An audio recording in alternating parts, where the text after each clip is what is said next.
안녕하십니까, 이성수의 증시 토크입니다. 자, 오늘 렘데시비르 관련한 호재성 뉴스가 나왔죠. 그 뉴스를 보고 기분 좋게 뉴스 기사를 읽다 보니까 자, 왠지 모르게 자, 이번 팬데믹 관련한 치료제 이 개발 과정 그리고 임상시험 과정 등이 마치 우리가 주식 투자 전략을 만드는 것과 비슷하다라는 그러한 생각이 들었습니다. 자, 조금 생뚱맞게 들리실 수도 있겠는데요. 자, 우리가 투자 전략을 만드는 데 있어서 여러 가지 과정들이 하나하나 어떻게 보면은 여러 가지 병들의 치료제를 만드는 그러한 부분과 많이 일맥상통하고요. 특히 더 중요한 것은 샘플의 경우의 수, 샘플의 수가 많으면 많을수록 투자 전략이 견고해지고 그리고 어떤 치료제가 있다면 신뢰성이 높아지는 경향이 있는데 자, 이러한 부분도 많이 비슷합니다. 자, 그런데 우리 개인 투자자분들 투자 전략 세우고 계시는 분도 계시겠습니다만 대부분은 투자 전략 자체가 없는 분들도 많이 계실 거고요. 그리고 투자 전략이 있다 하더라도 어떤 체계적인 검증 과정을 거치지 않은 경우가 대부분입니다. 하지만 우리가 성공 투자를 위해서는 투자 전략을 세운 데 있어서 검증 과정 꼭 필요한 과정이라는 점에서 오늘 증시 토크를 준비를 했습니다. 자, 오늘 증시 토크 아이디어가 된 것은 바로 렘데시비르의 임상 관련한 소식이죠. 렘데시비르 관련해 가지고 시카고 의대에서 125건의 사례가 있었는데 그 중에 상당수가 긍정적이었다. 그러한 소식이 나오면서 미국 증시 선물도 강하게 상승하고 있고 오늘 우리나라 증시가 1900포인트를 넘는 원동력이 되었습니다. 자, 그런데 자, 좀 특이한 점이 있습니다. 최근에 보게 되면 이 렘데시비르 관련해서 임상이 중국에서 먼저 발표가 되었어야 되는데 이게 원래 4월 3일에서 4월 10일 사이에 발표될 것으로 예상됐잖아요. 그런데 중국에서 환자 모집 자체가 어려워서 임상이 중단되기도 했습니다. 요건 어떻게 보면 중국 내에서 케이스가 적기 때문에 임상을 중단한 그런 사례라고도 볼 수 있겠죠. 자, 그리고 길리어드사에서 오늘 시카고 의대의 임상 소식이 유출됐던 그 부분에 대해서 통계적으로 검증력이 없다라는 신중한 태도를 보였다고 합니다. 통계적으로. 이거 아주 중요한 의미가 있습니다. 왜냐하면 우리가 투자 전략을 만드는 데 있어서 그 검증 과정에서 통계적으로 유의미한 정말 다양한 수준의 데이터가 있어야지만 투자 전략으로서 로버스트 강건성을 가질 수 있기 때문입니다. 자, 조금 어려운 내용이실 수도 있는데요. 끝까지 한번 들어봐 주시기 바랍니다. 왜냐하면 우리가 기관이나 외국인들의 그 매매를 컨트롤하는 인공지능을 이기기 위해서는 이 과정을 이해를 하셔야 됩니다. 과거하고 다릅니다. 어떻게 보면 이게 가장 기본일 수도 있어요. 자, 이 과정 지금 화면상에 보시면 투자 전략과 의약품 개발 과정을 보게 되면은 많은 부분 비슷한 그러한 과정을 밟게 됩니다. 자, 투자 전략이든 의약품을 개발하는 과정이든 어떠한 아이디어가 하나가 단초가 돼 가지고 투자 전략을 개발하거나 또는 의약품을 개발하는 과정으로 넘어가게 되죠. 다양한 아이디어들이 있을 겁니다. 그 아이디어들이 논리적인지 그리고 합리적인지 그러한 것을 개발 전에 검증을 하고 논리적인 검증을 하고 그렇게 해서 이제 뭐가 나왔다 이렇게 일단 가품을 만들어 놨다 그러면은 이게 제대로 실제 적용을 했을 때 제대로 작동하는지 이 부분을 확인하기 위해서 검증 과정이 필요합니다. 자, 이 검증 과정, 자, 투자 전략을 연구할 때는 백테스팅일 것이고 의약품 개발 과정이라면은 동물 실험이 되겠죠. 그리고 여기서 끝나는 게 아니고 실제 데이터로 검증을 하는 그 과정이 필요합니다. 이 과정은 의약품 개발 과정에서는 임상 실험이라고도 할 수 있겠죠. 즉 이러한 모든 과정이 보게 되면은 투자 전략과 의약품 개발 과정이 비슷한 부분이 많이 있다라는 생각을 하게 됩니다. 그리고 오늘 렘데시비르 관련한 뉴스를 보면서 투자 전략도 저런 비슷한 과정을 밟는데 라는 생각이 들었어요. 자, 이러한 그 투자 전략과 의약품 개발 과정 비슷한 부분이 많이 있지만 실제 개인 투자자분들 같은 경우 아이디어나 개발 수준에서 전략을 완성했다라고 생각하시는 분들이 많이 계십니다. 자, 이런 경우 많이 있죠. 내가 어떤 차트를 봤는데, 어떤 기술적 지표를 봤는데, 이게 정말 대박난다. 내가 몇 번 이렇게 톡톡 해봤더니 수익이 나더라. 이건 100점 100승이다. 그렇게 말씀하신 분들도 있고, 또는 어떤 수급 분석, 외국인하고 무슨 수급 분석을 조합해서 해봤더니, 이거 절묘하다. 이건 엄청난 대박 수익률을 만들 것이다 라면서 매매 시그널로 실제 활용하신 분들도 많이 계십니다. 또는 5일 이동평균선이 생명선이다 라는 이런 이야기들도 많이 있잖아요. 예, 기술적 분석 공부하신 분들, 또는 요즘 주린이라고 하는 표현이 있더라고요. 주식 투자를 처음 시작하시는 분들, 예, 신조어인데 주식 투자 처음 하신 분들 같은 경우 이런 얘기 아마 많이 접하셨을 것입니다. 자, 그런데 이러한 모든 것들은 제대로 검증이 되지 않은 케이스들입니다. 자, 문제는 뭐냐면 이렇게 제대로 검증된 상황이 아니기 때문에 마치 임상을 거치지도 않은, 예, 그 약을 사람이 먹는 거랑 똑같습니다.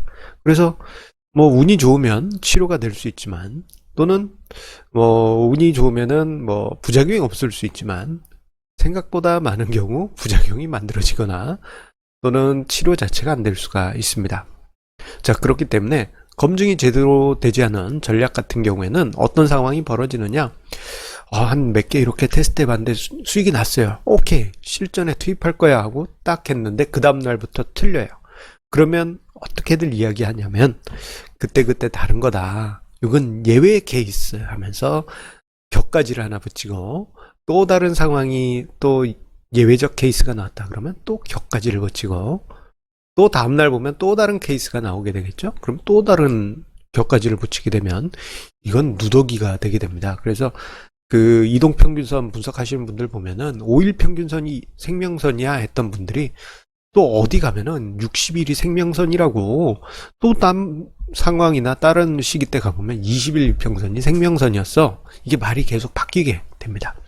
이게 대표적인 투자 전략이 검증이 되지 않았기 때문에 나타나는 현상입니다. 자, 그래서 투자 전략이 효과적으로 만들어지기 위해서는 임상과 같은 검증 과정은 필수적입니다.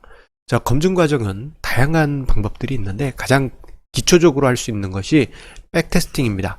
과거 데이터를 토대로 해서 시뮬레이션을 돌려보는 것이죠. 자, 이렇게 해서 검증을 하게 되면은 여기서 그치는 것이 아니고 전진 분석이라고 해서 과거 데이터를 토막토막 시기별로 딱딱 끊어가지고 데이터를 검증하는 그런 방식이 있습니다. 시간 관계상 이 부분은 자세히 설명을 못 드리겠지만 시간을 딱딱 끊어서 하는 검증 방법이라고 보시면 되겠어요. 자, 이렇게 해서 검증을 하고, 그리고 또 이렇게 해서 검증된 전략에 대한 강인함, 로버스트, 이 부분을 더 추가하기 위해서 수십 년간의 기업 데이터나 또는 기업 데이터나 시세 데이터 또는 해외 논문들을 토대로 해서 데이터를 확장해서 전략의 검증을 더욱 공고히 해야 됩니다. 자, 여기까지는 마치 이런 것 같아요. 이 의약품을 만들 때 동물 실험, 예, 그런 과정으로 보여집니다. 동물 실험이든 임상이 되었든, 자, 케이스가 많을수록 신뢰도가 높아지는 것처럼, 자, 이 전략의 신뢰성이 높아지기 위해서는 더 많은 데이터로 백테스팅을 하고 더 많은 케이스들, 해외 자료, 해외 데이터 등등 정말 방대한 자료를 토대로 해서 검증을 했을 때 이 어떤 투자 전략이 확실하다라는 그런 확신을 가져볼 수 있는 것이죠. 그런데 여기서 그치는 것이 아닙니다. 자, 검증 과정까지 거쳐서 이제부터 투입해야지 하고 실전 투자에 투입하는 순간 그때부터 또 다른 문제에 봉착할 수 있습니다. 그래서 필요한 것이 실검증입니다. 실제 데이터에서 어떤 문제가 있는지 실제 투자에 앞서서 실데이터로 검증하는 것입니다. 예전에 제가 겪었던 사례를 이야기 드리겠습니다. 저희 실수 사례. 저도 실수 많습니다. 자, 한 십수년 전, 거의 한 20년 가까이 돼가는데, 그때는 제가 선물 시스템 매매를 한참 연구하던 시절이 있었습니다. 자, 그 당시에 제가 밤새, 거의 뭐 밤새도록 연구하다가, 엄청난 선물 시스템을 발견했어요. 예, 완성을 했습니다. 백테스팅을 했더니 이게 수익률이, 우상하면서 올라가는데, 이게 논리적으로도 문제가 없고, 매매 로직 자체도 매우 간단해가지고, 이거는 뭐랄까, 과최적화의 오류도 없다. 이렇게 완벽한 전략을 나만 찾을 수 있다니, 가슴이 설레었습니다. 그런데, 다음날 실데이터 검증도 안 하고, 성급하게 실전 투입을 했더니, 어떤 문제가 발생했느냐?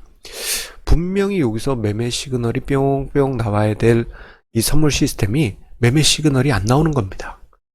이게 뭐가 이상하더라고요. 그래서 그 원인을 파악해 보니까요. 그때 당시 미래 데이터를 알아야지만 시그널이 나오는 이상한 논리적 함정에 빠져 있었습니다. 즉 예를 들어서 양봉이 나올 때 오늘 시가에 산다. 그런데 양봉인지 알려면 오늘 종가까지 가봐야 되는 거 아니에요? 그런데 매매는 오늘 아침에 한다? 이건 이게 시간이 안 맞죠. 예. 그런 이제 논리적 문제가 있었던 것을 실 데이터에서 확인할 수 있었습니다. 자, 이러한 논리적인 문제 외에도 매매하는 과정에서 현실적인 여러 가지 문제들, 거래 비용이라든가 또는 매매를 하려고 그러는데 가격 편차, 그러니까 내가 원하는 가격에 사거나 내가 원하는 가격에 팔 수 있는 그 부분이 괴리가 많을 때, 슬리피지 부분. 예, 이러한 여러 가지 현실적인 부분은 시뮬레이션 상황에서 파악할 수가 없습니다. 자, 실검증 상황에서만 파악할 수 있는 그 본연의 여러 가지 문제들이 분명히 있어요. 그래서 실 데이터 검증을 마친 후에야 실전에 우리가 전략을 투입할 수가 있습니다. 예, 생각보다 많이 복잡하죠? 자, 그런데 저는 여기서 한 가지 더, 추가를 할 필요가 있다라고 생각하고 있고, 실제 그러고 있습니다. 자, 저의 가치 투자 전략 같은 경우에는, 아이디어를 만들고, 개발하고, 검증하고, 실검증했던 요 기간이 대략 한 4, 5년 걸렸어요. 2005년 당시에, 가치 투자 전략 아이디어를 얻고 그것을 이제 룰 베이스화, 규칙을 아예 만들어 버렸어요. 그렇게 해서 이제 이것을 과거 데이터로 백 테스팅을 쭉 했는데, 자, 여기까지는 이제 검증이 완료된 거죠. 그런데 실제 어떤 퍼포먼스가 나온지 모르기 때문에, 자, 실 데이터 검증이라고 해서 실제 내가 종목을 뽑듯이 규칙대로 종목을 뽑고 수익률을 계속 계산하고, 또 규칙대로 종목을 뽑고 수익률을 계산하는 그 과정을 몇 년 더 했습니다. 그리고 나서야 2010년부터 해서 실제로 투자에 사용이 되었고요. 자, 그런데 여기서 그친 게 아니에요. 전략을 시간이 갈수록 조금씩 미세 조정해야 될 부분이 분명 생깁니다. 왜냐하면은 실검증 마치고도 조금씩 논리적인 문제가 발생이 되게 돼요. 이건 이제 실제 투자하는 상황에서 마주하게 되는 문제입니다.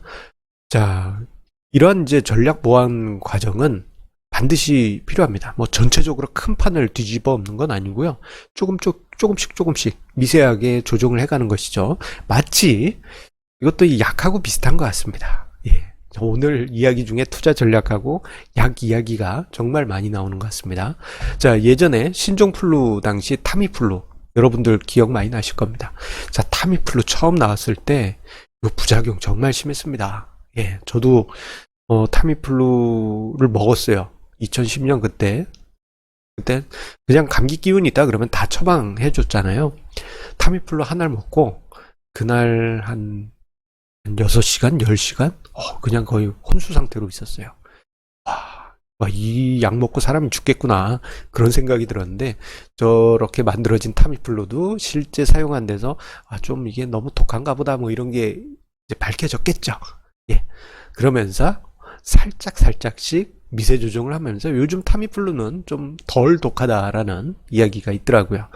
자, 이러한 과정을 모두 마쳤을 때 전략이 완성되고 그 전략 속에서 차근차근 우리가 투자를 체계적으로 이어갈 수 있습니다. 특히나 자, 오랜 기간 데이터를 가지고 있는 경우에는 과거에 어떤 시기 때 수익률이 안 좋은 때가 있었지, 그때 어떻게 했으면은 잘 버텼을 거야 라는 우리가 과거 속에서 어떤 교훈을 얻어서 투자 심리를 강하게 할 수도 있고요. 그리고 과거의 최악의 경우 어느 정도 맥시멈 드로다운 MDD 그 정도가 어느 정도였는데 이번 하락폭은 생각해보니 과거에 비해서는 조족지혈 아니야? 뭐 이렇게 여러 가지 상황을 우리가 생각해 볼 수 있습니다. 자, 오히려 이러한 과정을 거쳐서 만든 전략이 있다면 여러분들 시장이 어떻게 요동을 치든 냉정하게 시장을 대응하실 수 있을 것입니다. 앞서 언급드린 대로 개인 투자자분들 투자 전략이 없으실 경우에는 기관이나 외국인들의 인공지능 매매 로직에 의한 그저 먹잇감이 될 수밖에 없습니다. 몇 해 전이었더라? 한두 해 전이었던가요? 홍콩 쪽에 어떤 증권사 창구를 통해서 매매가 엄청나게 외국인인 줄 알고 싹싹 왔다 갔다 하는 그런 게 있었습니다. 거기에 개인 투자자분들이 완전히 놀아나서 엄청난 투자 손실을 개인이 입었던 경우가 있습니다.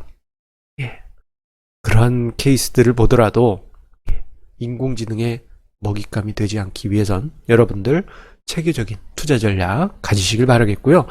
자, 요 그림은 그겁니다. 최소한 증권사 HTS에 있는 기술적 분석을 이용한 시뮬레이션 차트 좋아하시는 분들은 최소한 분석은 꼭 사용하시길 바라겠습니다. 자, 마지막으로 저희 83차 정기 세미나가 다음 주 금요일에 있습니다. 다음 주로 다가왔는데 생각보다 이번 달에는 세미나 신청이 그리 많지 않아서 우리 시청자님들께서 이게 불확실해서 시간이 어떻게 될지 몰라서 주저주저 하시나 보다라고는 생각이 들었습니다. 그래도 저희 세미나 기다리시는 분들 많으시리라 생각이 되기 때문에 다시 한번 공지 안내 드립니다. 자, 온라인으로 실황 방송을 할 예정이고요. 온라인 시간대 접속하지 못하시더라도 녹화 영상을 보실 수 있는 방법도 제가 참여 방법 링크 안에 남겨놓도록 하겠습니다. 83차 정기 세미나 매달 진행되는 저희 귀한 세미나인데요. 그 안에서 여러가지 투자 기준, 투자 철학, 투자 전략 이야기 드리니까요. 자, 앞으로의 성공 투자의 길에 힘 얻으시기 바라겠습니다. 자, 항상 우리 애청자님의 구독, 좋아요, 공유해 주시는 마음 감사드립니다. 언제나 그렇듯이 제 머리 위에 써있는 문구처럼 빚내서 투자하지 마시고 자산 배분 전략 꼭 지키시고 분산 투자하시면서 성공 투자 완성해 가시기 바라겠습니다. 자, 그러면 우리 다음 주에 다시 만나 뵙겠습니다. 감사합니다.